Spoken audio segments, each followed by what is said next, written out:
I'm one of those people you would call a keyboard shortcut fanatic. I rarely go to the menu bar unless there's a reason to do so. Having said that, Photoshop will let you configure new keyboard shortcuts for menu items that you frequently use but don't have a built-in shortcut. One of my favorite parts about this is if you're learning to be a power user and you want to get more comfortable with keyboard shortcuts, you can choose from your Edit menu keyboard shortcuts. When I do, there is the Photoshop default set, and before I assign my own shortcut, I'm going to hit Summarize. And I'll go straight to my desktop, and Photoshop will build an HTML or web document that has every shortcut you could possibly need and every shortcut built into the program listed. I'll click Save, and it brings up your default web browser. So if I take a peek here, it's launched Chrome, which is my default browser, and then I can see every shortcut that is built into Photoshop. Now, if you're a Windows user, you'll see that this says Control instead of Command and Alt instead of Option. But if I want to find a faster way to do something like size type, I could choose Edit, Find, and Search or Find, and type Type from the Department of Redundancy Department. There are 14 instances, so as I go through, I may discover some new keyboard shortcuts. So far, the only one I've hit is horizontal type tool or vertical type tool. They're all the letter T. So, built into Photoshop, there aren't a lot of menu items with type other than the letter T. But let's try something different. Maybe I often use image size. So I'm using Find, which is often Control F on Windows or Command F for Find on the Mac. And I typed image size. And the shortcut to that, I always say it this way, Command Option I, or in Windows, Control Alt I, because keyboard shortcuts typically start with Command A is Select All. Command Shift A is Deselect All. So you start with the Command key as a Mac user, and then you add Option into it or Shift into it to do more. On Windows, Control A is Select All. Control Shift A is Deselect All. So I kind of memorize them in a linear order, and it makes them easier to commit to memory. I'm going to close these keyboard shortcuts, and I'll show you how I assign my own.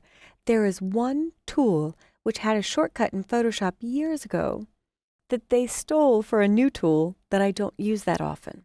So instead of messing with the defaults, because maybe someone else is using my machine and they could be alarmed by single letters or things that they are used to hitting not doing what they expect, I'm going to make my own new set. So I went to Edit Keyboard Shortcuts.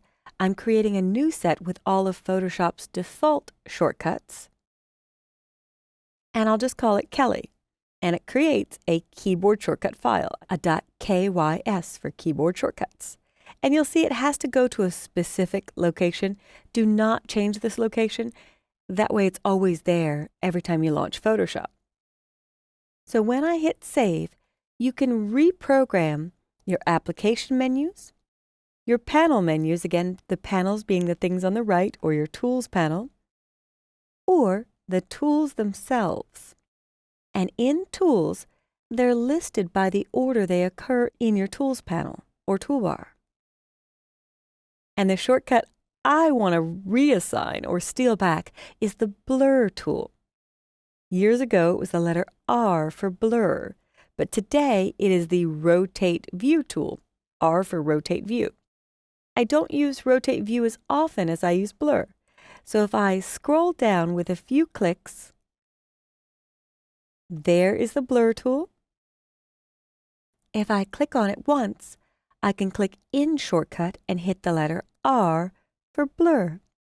And it says, hey, the shortcut R will be removed from Rotate View tool if you accept this. I want to accept it, and I'll just use my mouse to go underneath the hand tool to the rotate view tool when I need that tool. You can do many other things. I often use select, modify, expand. So if I go to application menus, I can expand, not to be redundant, but I can expand the select menu, scroll down, locate, modify, and expand. And it doesn't have a shortcut, and you can use your function keys at this point. On the Mac, F1 is undo, F2 is cut, F3 is copy, F4 is paste. I already have shortcuts for those. On Windows, F1 is reserved for help, so I'm going to make expand F2. And on my Mac, I have to use what I call the frickin' nuisance key, the little FN, because F2 is stolen by the operating system for brightness. Really, technically, it's called the function key, the little FN. And laptop users on both Mac and Windows may have to hit this in order for their function keys to work. The function keys are normally F1 through F12 or F1 through F15 above your numbers on your keyboard. So I'm going to hit the FN key, the function, and F2. And it took F2. It's saying it's already assigned to edit cut, but I can hit a different shortcut for cut. So I'm going to accept it. And now if I click OK, R goes to my blur tool. If I make a selection, either rectangular or elliptical, and click and drag, F2 now brings up select, modify, expand selection.